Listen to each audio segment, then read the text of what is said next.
American Pacific Mortgage is a multi-state corporation supported by mortgage professionals who live and work here in the Treasure Valley. The office is at 8921 Hackmore Drive, just off South Maple Grove. American Pacific Mortgage treats you as an individual, not a number. They are a local equal housing lender with underwriters who know the area. Finding the right loan for you is the goal. They have a wide range of loan products: FHA, VA, refinance, home equity, and reverse mortgages for seniors. More on the web at thelendingsspot.com or phone 629-4959, NMLS number 1850.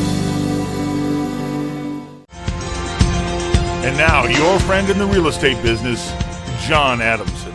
Hi folks, welcome to Property Line Today. I'm John Adamson, the broker with Realty Management Associates Realty Center team, and my co-host this week, Curtis Mangus with American Pacific Mortgage. And if you have any questions on buying, selling, or investing in real estate, go to www.propertylinetoday.net, hit Ask a Question, and we'll answer it later in the show, or call us at 830-2557. We have a brand new program, the Real Pro Foundation, which is the nonprofit that puts Property Line on each week, has partnered with Treasure Valley Community Television to start a new program. We're calling it Idaho Homes for Idaho Heroes. And it's a cash thank you for buying a home here in the Treasure Valley, for the work that you do and have done to make Boise a great place to live. Basically, if you're a veteran, if you're a policeman, a firefighter, if you teach in the public school system, you are an Idaho hero. And if you use one of the realtors, mortgage lenders, real estate service providers that have volunteered to help with this project, they're going to give you a portion of the fee they earn back to you as a cash thank you. We know that you'll make at least $1,000. We're hoping that some of the veterans might get as much as a $10,000 cash thank you for buying and living and being a part of our community. So be watching the Property Line Today webpage for more information on Homes for Idaho Heroes. The other news that I thought was kind of interesting, besides our new program, was a headline that I believe it says, people feel wealthier, or yeah. It says Fannie Mae's January 2015 National Housing Survey reports 29% of respondents said their household income is significantly higher than it was 12 months ago, and 48% expect their financial situation to improve over the next year. Both numbers are all-time highs for the surveys. The share who say now is a good time to buy a home grew to 67%. And that's kind of been my experience, that people right now feel much better about buying a home. I know I've noticed a considerable increase in activity recently, not only with first-time home buyers, some millennials, etc. Part of that was spurred because of the low interest rates, but also I think people are feeling more confident enough that they'll buy a home now that have been, sitting on the fence for a while. And certainly Fannie Mae, they're the top secondary source that people sell their mortgages to. They make it possible on a large part that people can have mortgage financing. They have their economists report this. I think it's great news. But I think it's kind of interesting that they say consumers are positive about their personal finances at the start of 2015. They have been this way since the survey started in 2010. So for the last 5 years, people have been optimistic. But we've actually seen the percentage of people that could buy a home drop from the high 70s down to the mid 60s. So I hope they're right. I hope more people will get out because they are feeling wealthier and decide now is the time to buy a home. I do think consumer confidence has a big role to play in this, and Reuters reported that U.S. consumer confidence increased in December, and this was because of brightened job situations that left perceptions about economic conditions at the high since February of 2008. The Conference Board and industry group said its index of consumer attitudes rose to 92.6%, up from 91%. So consumer confidence is going up. We reported last week that the Consumer Confidence Board is thinking we might hit a 98 yet this year. So it's really good to see people starting to feel confident that the economy is going to get better. Well, it also says that that number is the highest level it's been since February of 2008, which is right before the market started to collapse. So it's nice to see us getting back to those post-recession levels, so to speak, and people are feeling more comfortable with their jobs, with the economy, buying a home, their incomes, all of those type of things. Because let's face it, consumer confidence drives the economy in the long run, because we're a spending economy, and if you're not spending and helping that economy, things just don't go well. And I kind of judge it a little bit by some of the real estate shows I see on TV. And for this past year, we're starting to see we saw the treehouse man, and then we've seen the tiny homes, and before that it was the bunker builders. Everyone was thinking small, I can't afford it, I need to make my money go further. It was this kind of fear-based programming. And I'm seeing more programs now about making homes more livable, more bright, building traditions. And I think people are actually getting it, instead of thinking, well, it's something I really should do, and to start thinking, it's really something I want to do. So I think that's good. In fact, the Mortgage Bankers put out a story. It was headlined, Interest in Buying Increases. The Mortgage Banker economist says the share of consumers who plan to own on their next move has jumped back, reversing a 3-month trend towards renting. The MBA, or Mortgage Bankers Association, puts out their builder application survey, and they reported that mortgage application for new home purchases shot up 29% in January. So that's a good indicator when the people like yourself are seeing more people go out and actually sit down and fill out a mortgage application. Yeah, and just to let people know, filling out an application these days is not a terribly difficult thing. My normal scenario with a customer is I'll spend a few minutes on the phone with them to make sure that I'll understand their situation. I'll email them a link to my website. They can sit down in the evening, click on that link, it's fill in the blank, and basically in about 15 minutes they can fill that application out online. It'll get sent to me, I can pull their credit, and on a follow-up call I can generally tell 80 to 90% of the time whether they're going to be able to buy a home or not. But how do you go about asking those questions that need to be asked, like, do you have whole life insurance? Could we maybe borrow there? Do you have mom and dad that can maybe help you? Do you ask probing questions like that on the online application? No, it's strictly a fill in the blank, because it's a Fannie Mae 1003 is what they call it. So it's strictly fill in the blank, and normally it just asks for checking and savings. And on the initial application, we don't need that kind of in-depth. Very rarely are people taking money from cash value of life insurance or anything like that. When you sit down with them and tell them the difference between the various types of loans and what their various options might be for down payment or to get a better rate or something like that? The initial interview questions I usually ask are, first of all, how's your credit? A lot of times people and that's probably the number one determiner. To have the credit. Yeah, because if you don't have credit, you're not getting a loan. I would much rather have somebody with a 740 credit score than somebody with 25% down. I can get that 740 credit score person a loan, but if that person has a credit score below 620, they need 100% down. So basically it's going to be, let's look at your credit, and if that pans out, then we'll answer any concerns you might have on anything else. Right, because there are plenty of no down and low down programs out there for people if they have good credit. So number one is you need to have, and I can do it with a 620 to a 640, but the higher the better. Sure. Of course, after 740 it doesn't matter anymore. That's kind then of you're the just top being end. a perfectionist. Yeah, then right. But anybody with credit scores, 640 plus can qualify for most programs, assuming they're 3 years out of bankruptcy, foreclosure, short sale, that kind of thing. And so my first question is just credit. Next is we go off a gross monthly income. What do you make? And then my third question is, what do you have available for a down payment? Those three questions determine to me whether I would have them apply or not. If they tell me they've got a 550 credit score, I may enroll them in credit repair or give them some counseling. If they say they make $1,000 a month, they don't have sufficient income, they've got to go and get a better job. I can typically work around little or no money. I see. Well, that's great. The Federal Reserve put out the news this week. They put out what's called the Federal Reserve Watch.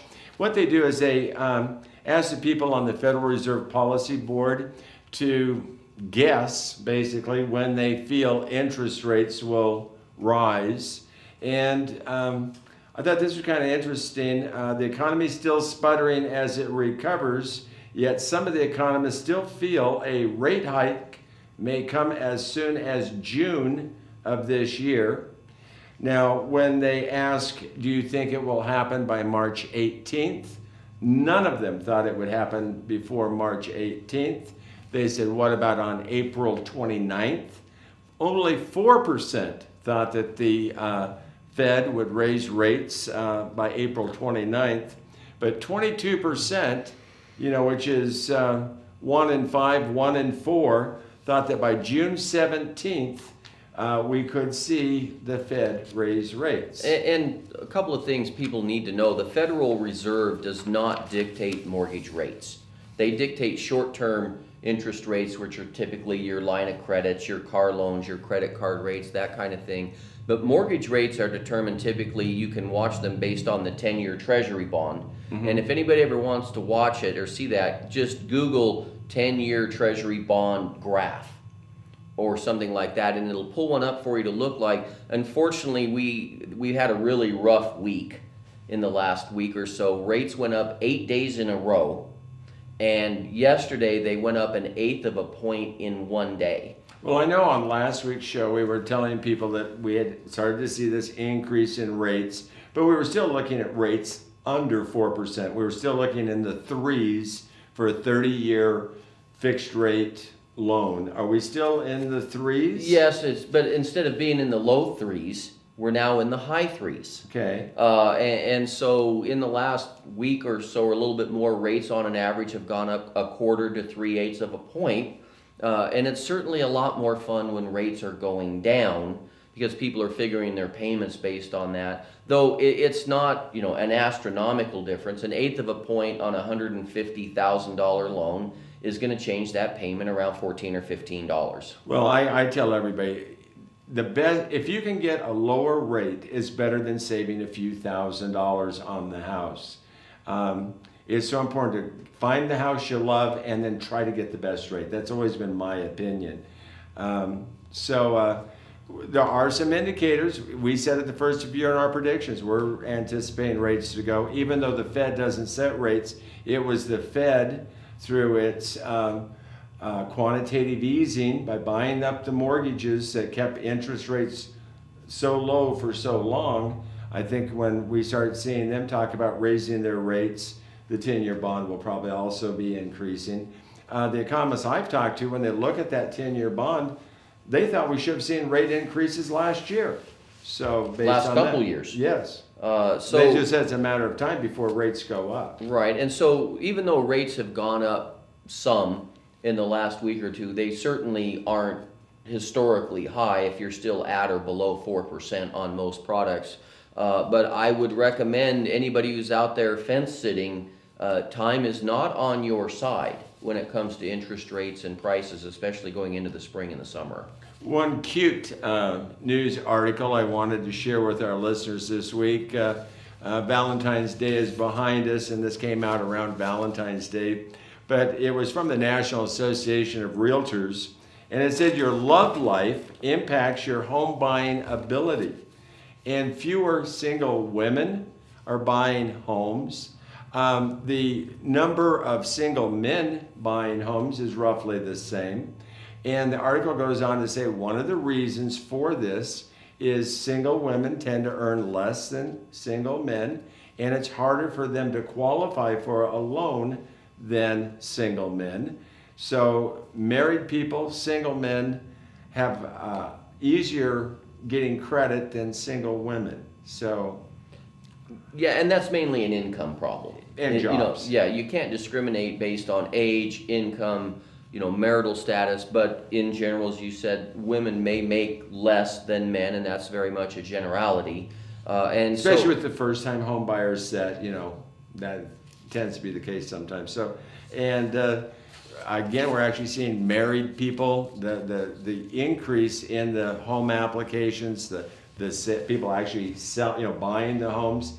It's married people. So, and it just kind of makes sense. You have the double income, probably both working, that sort of thing. Here locally, where the numbers always kind of, here we are coming March, that the numbers are always kind of behind us, but all of the numbers look really good. In January of this year, the realtors sold 425 homes. That's up 2% from January of last year. 2% doesn't sound like much, but when your livelihood depends on selling homes, increases in sales is a good thing. The median price, if we look from January of last year till January of this year, homes are up 8%. And so that's a nice, we had figured that by the end of December of last year, Boise Meridian homes had gone up to just a little bit under 6%. So at 8% now, just in the last few months, we've seen homes go up an additional 2%. So that's a nice, spring rally that we're seeing in prices. Days on the market is currently 70, which is just a couple days higher than it has been, but still a very quick turnaround. If you put a house on the market, you should anticipate, if it's priced fairly, that it should be sold within 70 days. And the supply of homes. When we have a 6-month supply of homes, we normally say it's a balance. When we have a 3-month supply of home, we normally say it's a balanced market. If we had a 6-month supply of homes, then it would be a buyer's market. Buyers would be dictating price and terms. And then when we have less than a 3-month supply, it becomes a seller's market. Right now we have a 3.7. So buyers still have a little bit of an edge here on the Boise market in asking for terms and closing costs and that sort of thing. And we're anticipating this just to get better as the year goes on.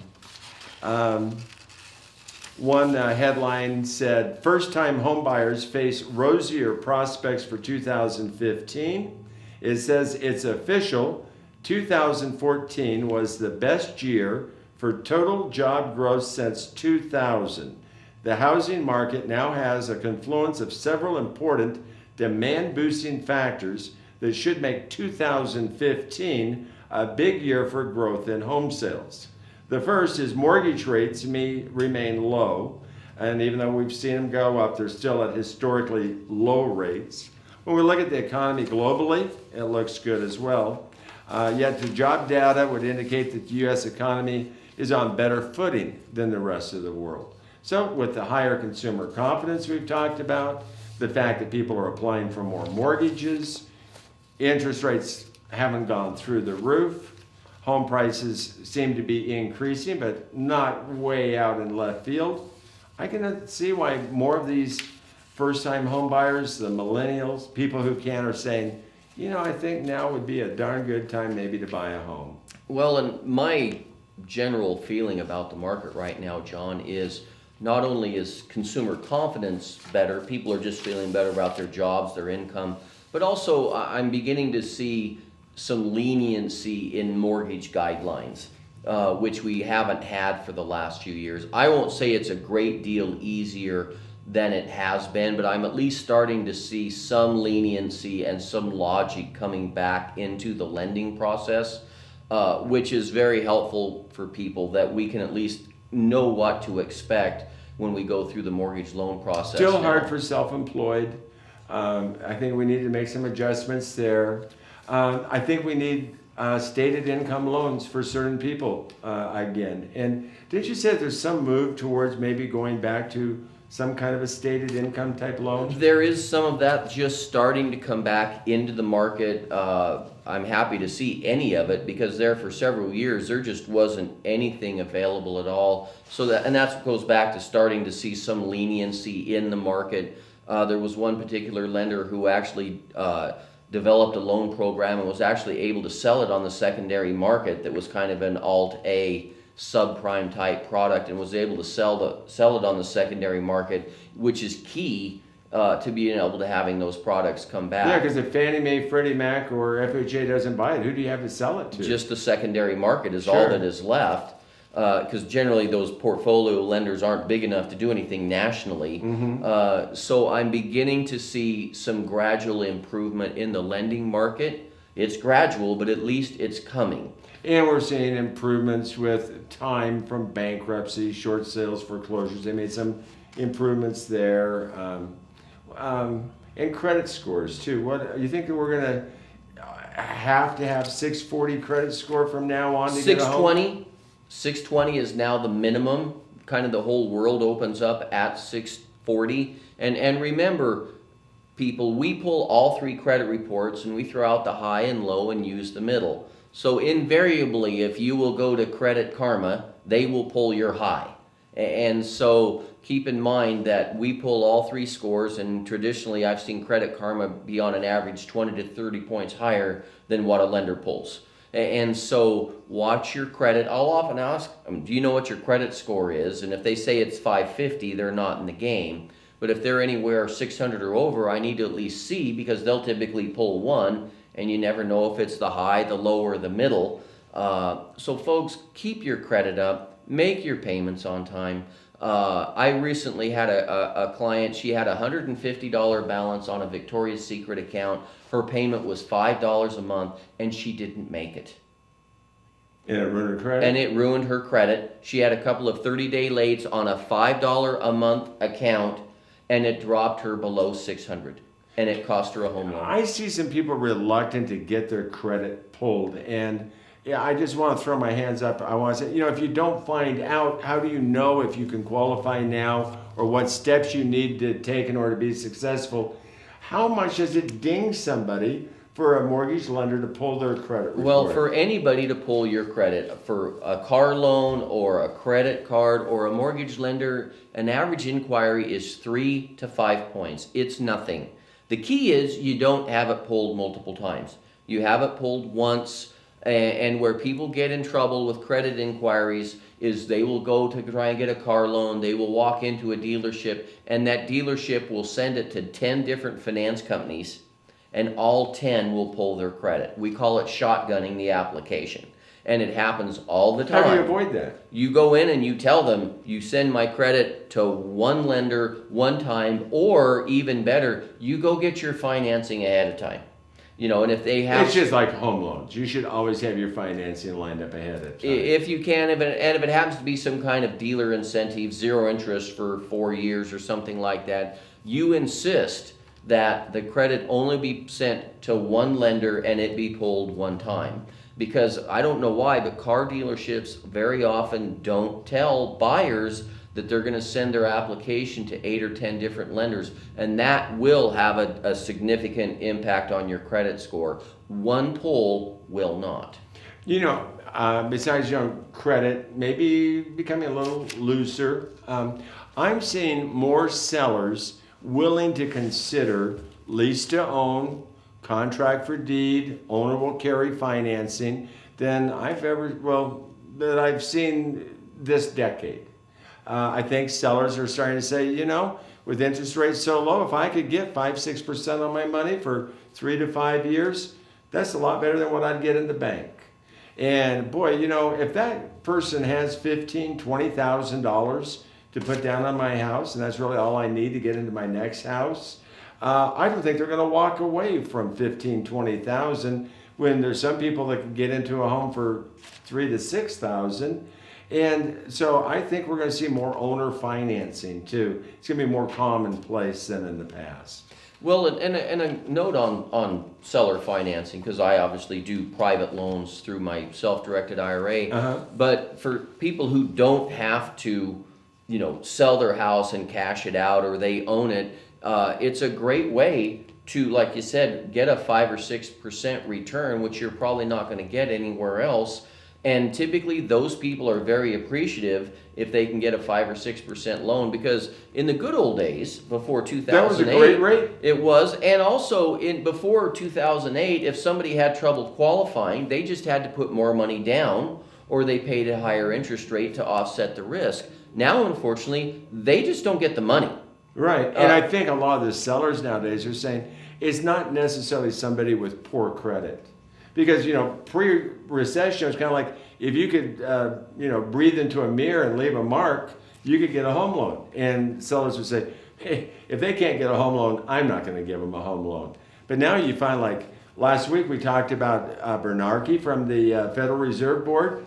He retires and he can't get a mortgage loan. He's newer self-employed. So, I think a lot of sellers are saying there's doctors, lawyers, self-employed people out there, self-directed IRAs, 401ks, can't get financing.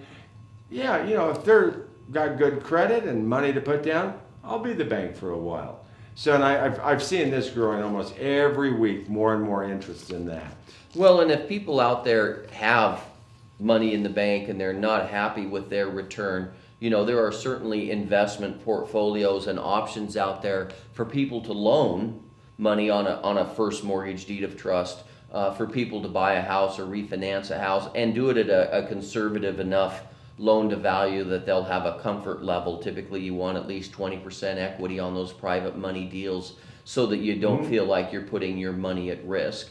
And so there are some good options out there. A lot of times when you sit down with them and kind of go over the pros and the cons, I'm seeing sellers saying, yeah, I would try that for 3 to 5 years if it get my home sold. Yep. In fact, every listing that I've taken in 2015, after discussing it with the sellers, they said, yeah, go ahead and put on the listing that I would consider lease to own or private financing or something of that nature. Well, and especially if the house is paid off. Oh, sure. It looks really good. There's very little risk. There's very little risk. They're in the driver's seat. It's a little bit more complicated if there's a mortgage on the property with trying to figure out how to deal with that. The nice thing is if there's a good low rate mortgage on the property, let's say there's a 4.5%, a lot of people are willing to pay 5.5%, 6%. So the money that's yours, you're getting 5.5%, 6%. But then you're getting that 1 or 2% above what you're paying the bank. So you're actually getting paid interest on the bank money. I did one last week where the owner, even though they were only charging 5.5% to the buyer, their rate was actually 9.25%. That was their yield because they were earning interest on the equity plus interest on the money that the bank had. An arbitrage factor. So there's a lot of different ways to structure these to get a pretty darn good return on your money. Creative financing is starting to come back. Yeah. I'm hearing things like crowdfunding, where people are going online to raise money for down payments and things. People really are starting to think outside the box. What can I do to be a homeowner? And I really haven't seen that kind of frame of mind since the early 80s, where the people are saying, let's make a deal. Trying to see who this came. This came from the Ada County Association of Realtors. It says, first-time buyers face a rosier prospect in 2015. Single-family sales in January 2015 were 425 in Ada County. That's an increase of 1.67% compared with January last year. The dollar volume of homes purchased was up 9%. And it says if you feel a slight deja vu, that's because days on the market are at 70, and that's exactly where it was this time last year. And new homes sold in January totaled 104, and that's up 3% from a year before. Existing home sales were up 1%. What I take out of these numbers, John, is as long as the number of transactions is up 1 to 3%, that's positive. Sure. And also the volume is up 8%, which is obviously the difference in the prices. And so I think a nice round way to look at those numbers is roughly the value last year of homes went up about 8% as an average in the valley. And that's what we're predicting this year, is we feel that homes in the valley are going to go up about 8% in 2015 again. So if you had bought last year, you'll probably see about a 16% increase in what you paid for it. And folks, all I can say is I can promise you, you're not going to get that renting. Now, I'm going to be out of town next show, and you're going to have a guest from your office on, and you're going to explain a step-by-step process of what the millennials and first-time homebuyers need to know. And can expect in the home loan Kind of like process. the little seminar we put on for first-time homebuyers each Right. month. So Right. we're going to take a little break, and when we get back, we're going to answer the questions that you sent us at www.propertylinetoday.net or called in at 830-2557. Curtis and I will be right back.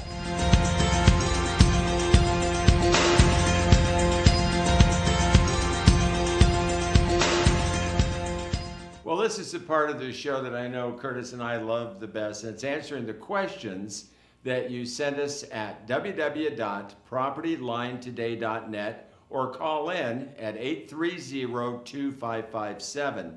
I was really surprised we didn't get any questions on the new program that the Real Pro Foundation, the people that put on Property Line, they're working in connection with Treasure Valley Community TV on a brand new program. We talked about it at the first of the show, Homes for Idaho Heroes. And so kind of be watching the website. We'll be releasing some more on that. But if you're a teacher, if you're a fireman, if you're a firefighter, a veteran, teaching the public schools, you are an Idaho hero. And by using one of the realtors or lenders or any of the other real estate industry service providers, you get cash back at closing that you can use for any purpose. And so if you fit into one of those categories, go to www.propertylinetoday.net. Give us your contact information and we'll send you more about the program. The first question comes in from Melinda. Melinda says, I was an agent in St. George, Utah, and their agents hold open houses to get nice homes sold. People actually pay to come. There is usually either a musical group, an art exhibition, or fashion show, plus good food and drink. The invitations are sent out using everyone's social media contacts. They're fun, they work, and they can even help area charities. I think it's a great idea, Melinda. I haven't even heard of that going on in the Boise I market. every once in a while, I'll get a flyer from a real estate broker that is putting on an open house for realtors. And they'll have hors d'oeuvres or beverages, something of that nature, to get you come to the open house. We all know that open houses are primarily, hopefully somebody will walk in, you'll get a name, address, phone number, someone you can follow up on, maybe sell them a different home in the future. But I think open houses account for less than 1% of all the homes sold. Well, it used to be, before the internet, a great way for people to go out and see, the homes that were available. But now, as you said, 99% of the people are looking on the internet and have taken that tour before they ever step foot in the home. So they're really kind of obsolete.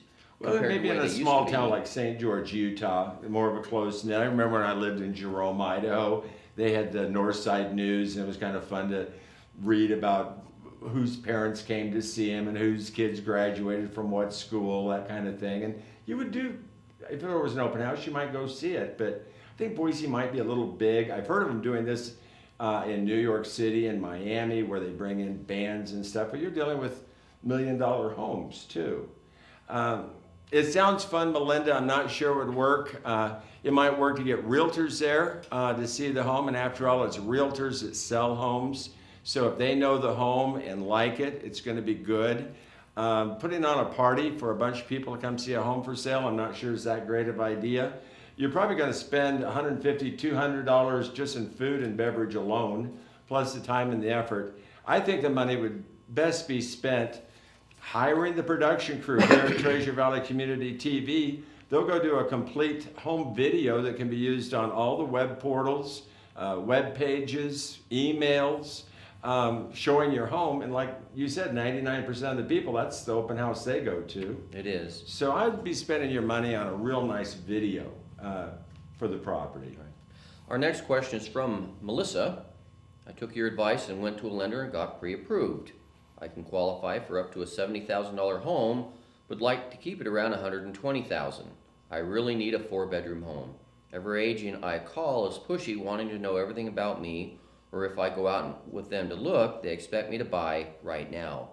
I need to find an agent that's concerned for my well-being and not a quick commission. Any more good advice? Well, I would say, Melissa, before you start looking for a house, maybe you should look for an agent. I mean, I think people just get the cart before the horse sometimes. I think it's important to have a lender, a realtor that's working for you. And we talk about this on the show quite a bit. It's an exclusive buyer broker. And that's where you enter into a contract with a broker who pledges to keep everything you tell them confidential, pledges that if they find out anything that betters your bargaining position, they'll tell you. When it comes to negotiating, it's their legal responsibility to try to negotiate the best price, best terms. They know that sooner or later, if and when you buy, they're going to be the one that's going to write it up. They're going to get paid a commission. But if you're just calling up off homes you see on the internet or a sign you see in the yard, you bet they're going to try to get your name, phone number, contact information. They want to be your realtor. That's how they get paid. So don't blame them for being pushy. There's no, that's how they get paid. And also, Melissa, it is a sales business. It is. As you said, John, and don't be afraid. It sounds like you're interviewing them on the phone. You need to actually sit down with them for a few minutes. And the reason they're asking these questions, one, they're trying to get to know you, and they're trying to understand, quote, what makes you tick, what your motivation is for buying, and get to know you a little bit so that they can develop that personal relationship and help find you the right house. And trying to find a 4-bedroom house for $120,000 or even 170 is getting tough in the Sure. Boise Meridian market these days. And so they may be trying to figure out how many children you have and square footage needs and those kind of things, which seem to be kind of personal questions, but are something that in my opinion, they need to know so that they can kind of pinpoint location and the types of homes that you're looking for. So all I can say is call and talk to John, spend some time with an agent until you get a comfort level, and then go find something. Well, and Melissa, keep in mind, buying a home is the 4th scariest thing most people do in their life. It's right behind death, divorce, losing a job. But buying a home is a good thing, but that same fear kind of takes over. And sometimes it's good for an agent to say, well, do you like it enough to go in and put an offer in on it? Just to say, if you like it, now's the time to put in an offer. And just because you put in an offer doesn't necessarily mean you'll get it, but at least you'll know.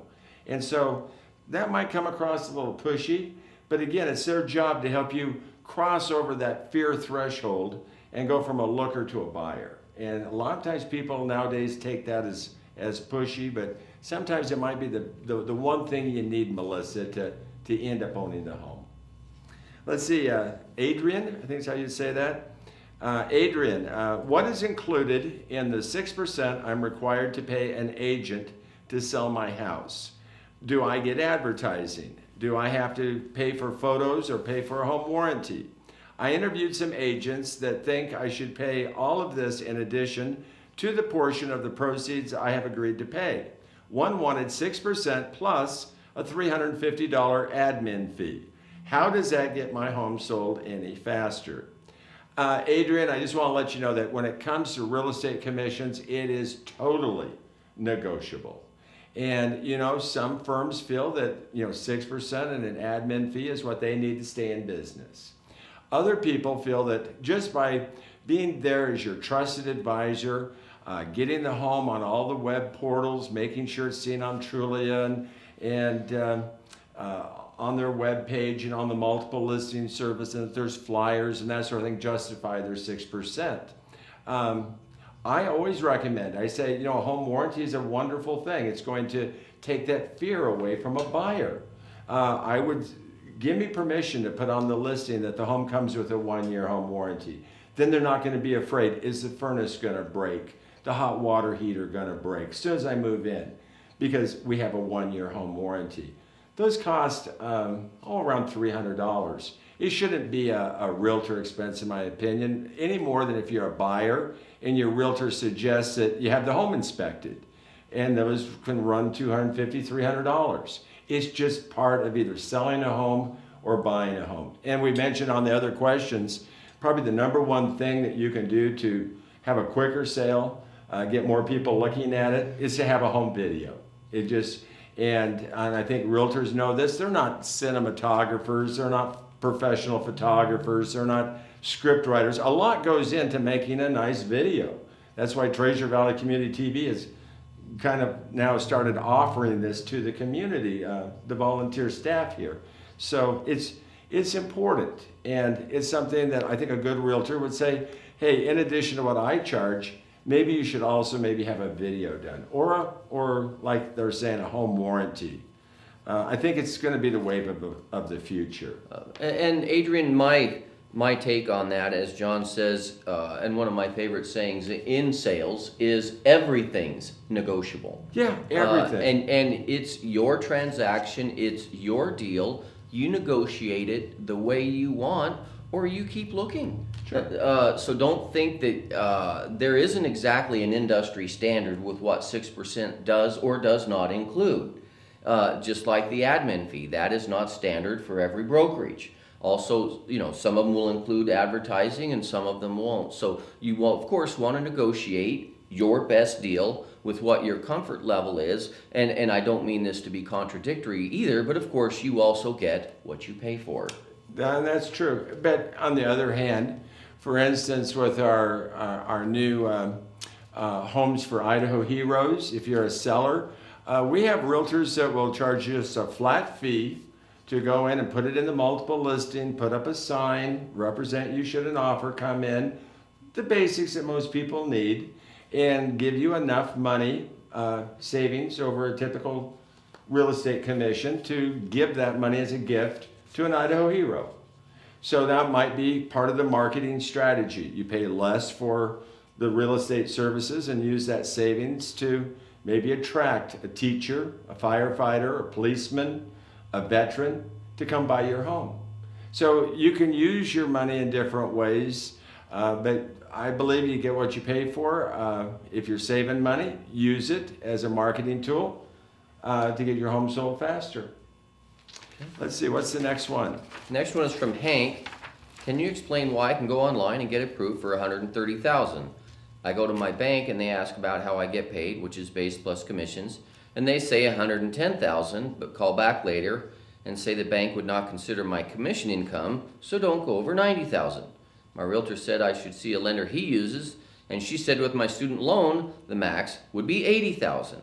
It looks to me like I should have stuck with the online lender to begin with. Well, Hank, I go through this all the time And with Hank clients. would not be getting the home. No, and I can assure you, if you went online and took what appeared to be the best deal with that $130,000, they will come back eventually and say you're worth $80,000 or $90,000, if that, and you won't close. Or if so, it'll be so late, everybody's going to be mad when you do, which is the typical MO and pattern for internet lenders. And of course, I don't know how long you've been receiving your commission income, but the industry standard used to be 2 years. You now can often get away with 18 months. They just recently changed that. So depending on how long you've had, on your current job with the commission income, 18 months is a minimum. And unfortunately, $90,000 doesn't buy a lot anymore. No. in the valley, and so there can be some differences in underwriting, but you really need to talk with a specific lender locally who has local underwriting and say, what can I get approved for? Why can't I use my commissions now? And if I can't use them now, when can I? So you can plan accordingly on when to buy. Now, the student loans, would some lenders maybe look at Hank's student loans and they're deferred, but go ahead and count them on the debt-to-income ratio and say, even though you're not paying on them now, you'll have to in the future? Is there something about the student loans that maybe one lender might view differently than another? No, it's not a lender thing, it's a loan product. All government loans, well, let me rephrase that. FHA loans and VA loans allow you to defer student loans. If they can be deferred out over a year, you don't have to count the payment in the debts. Rural development absolutely makes you count them now, as does conventional. So there are two loan, there's basically 4 loan products out there. 2 will allow you to defer them and take them out of the debt ratio, and 2 will not. So there's a good chance that when he went to the, let's see here, who told him about the 90,000? The bank changed it to 90,000, then the other lender changed it to 80. That maybe they were looking at 2 different loan products. They very well could have been looking at. The 90,000 was a conventional loan with him putting money down. He went to look and decided he maybe wanted to go rural housing with nothing down. And there's 2 different programs, and so on the nothing down, now they're going to count as student loan. And if they're not deferred at all, Hank, they should have been considered in all 4 loan products, which might have been part of the reason why your internet lender gave you 130 and the local lender gave you 80. I generally would be deferring to the local lenders as far as being more accurate, but I would get another opinion. Well, a lot of sellers are getting very leery, even if a person makes an offer and they have a loan approval letter, they want it to see it come from a local bank, a local mortgage company. They don't want to see it come from some you printed offline. Because right now about 1 in 10 deals with a loan approval letter don't close. I would say it's higher than that. Well, it could be. But, so I think they're a little leery. And so I think it's like sometimes, if it's a tough situation, your realtor might ask you to write a letter and explain why this home is perfect for you. Just to get a little empathy going with the seller. The same thing holds true with a loan approval letter. Instead of just a standard, you might want to have the local lender write a letter and really go in that so that they know that you're going to qualify for the loan if they accept your offer. Some of these approval letters that I see off the internet, they're like 5 lines long. Gives the guy's name, the house address. He can have a mortgage loan of up to $140,000, and then a bunch of fine print below that and a signature. It's always the same fine print. Based on the appraisal, based on verifying income and credit and all this other good stuff. So I think that's why, Hank. The next one comes in from Bernice R. Our dream home was built just prior to the recession hitting. The lender that had approved us for the loan said the jumbo loan market had been shut down, so to keep from losing the $15,000 deposit we gave the builder, we went to a higher interest rate loan. I've never missed a payment, but would like to modify the loan to a more reasonable rate. But every lender I talk to says we don't qualify now because I'm self-employed. I don't get it because it would lower my payment. What can I do? Well, Bernice, I see this problem all of the time. Did they ever do away with the jumbo loan market? They did. Oh, okay. Yeah, it dried up with the Great Recession there for a while. There was no place to sell them. Most loan products did dry up. Which is part of the reason why the government took over Fannie Mae and Freddie Mac, because nobody could sell loans otherwise. I see. And so the problem, Bernice, is just because your house payment is $1,500 a month now, as an example, and you can modify it down to $1,200, if you can't prove that you can make the $1,200 payment with your tax returns, you're not going to get a loan regardless. You're making the mistake of trying to put some logic into my world at the moment, which is a mistake. It's just like I have people all the time say, well, I can afford a $1,000 rent payment. I should be able to make a $900 house payment. Right. And if you can't prove with your tax returns and income that you can afford that $900, you're not getting a loan, period. And so, Bernice, I don't know where you're at with your self-employment, but typically the problem I have with self-employed borrowers is their accountant takes every legal deduction all the legal deductions they can, which works out just great, except when you're dealing with people like me. Right. And we're going to go straight off, not the top line on your tax return, but the bottom line. And typically the only thing we can add back is depreciation. And so consequently, it looks like on paper you're a nonprofit organization. And to this day, you're still not going to get a loan if that's the case. And now is tax time. Right. And I'm telling clients almost every day, have your tax preparer prepare your taxes, but do not have them filed until your lender has looked at them and averaged your income for the last couple of years to make sure that you qualify, because if not, it needs to be adjusted before you file the return. Now, about this time of year, I always get this question asked, usually several times. I don't have to take every deduction known to man.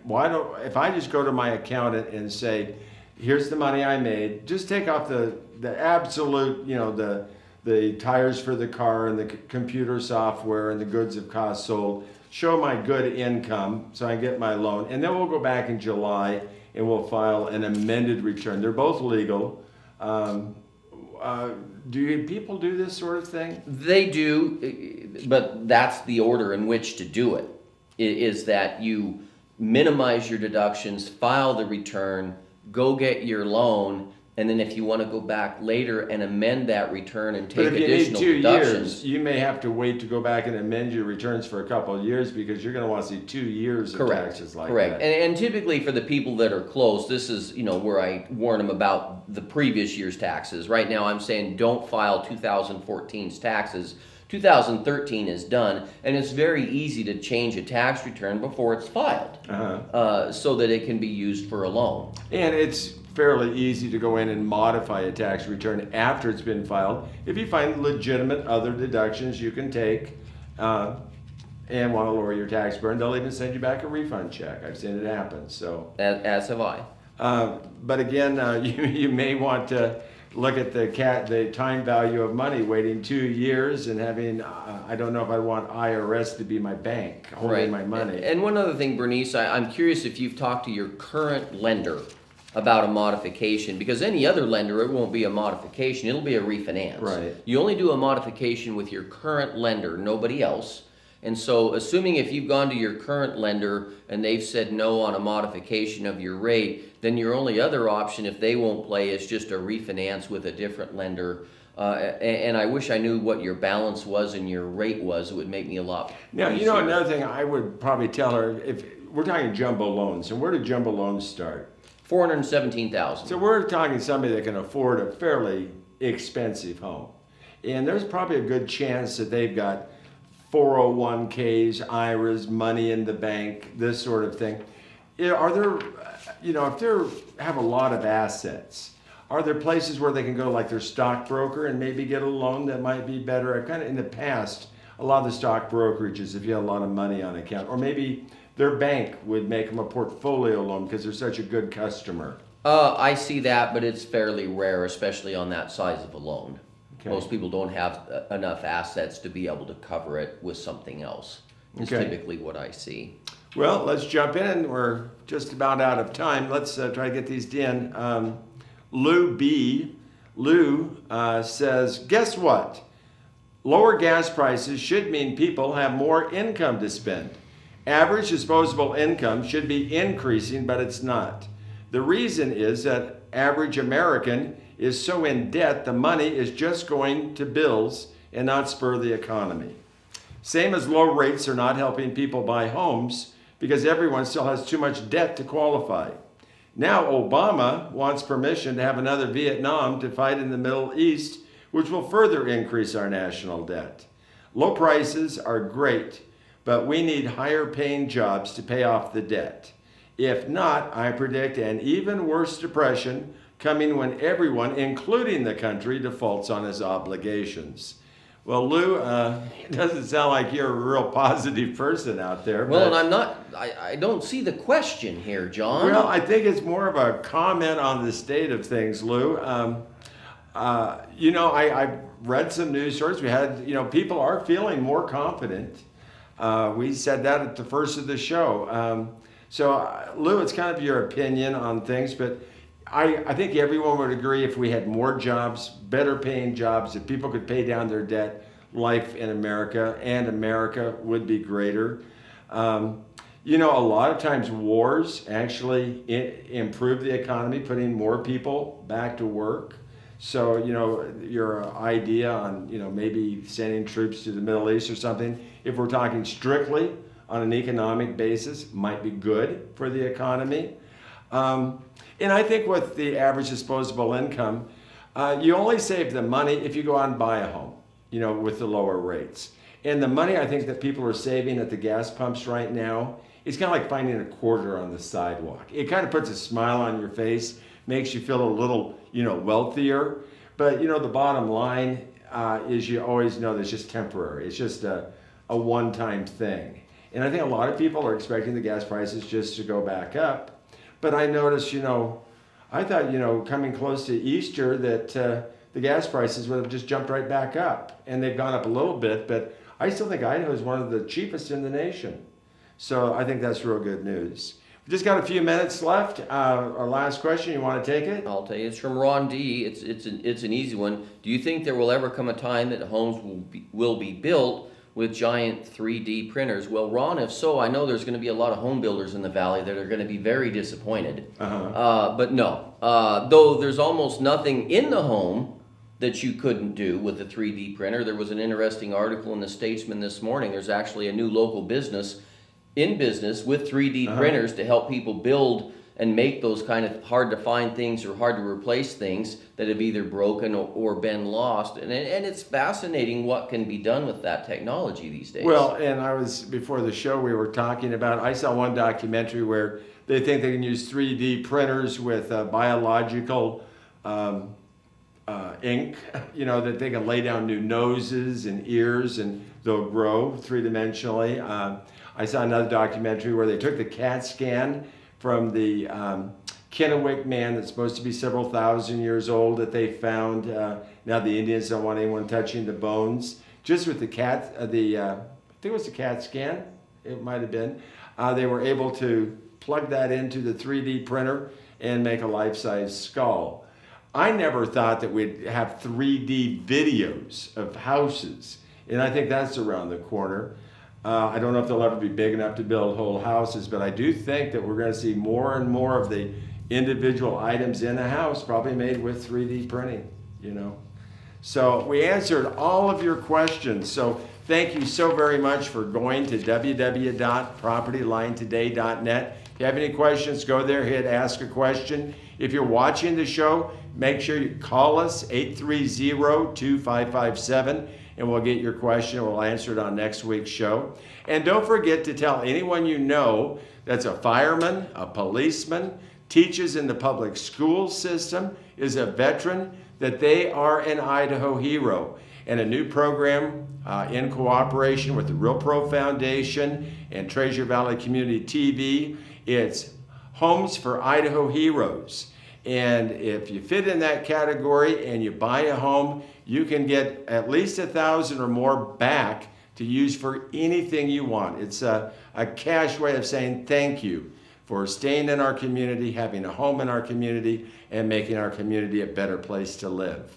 Well, until next week, folks, keep your feet on the ground, but keep reaching for the stars, and may God bless each and every one of you. Bye now.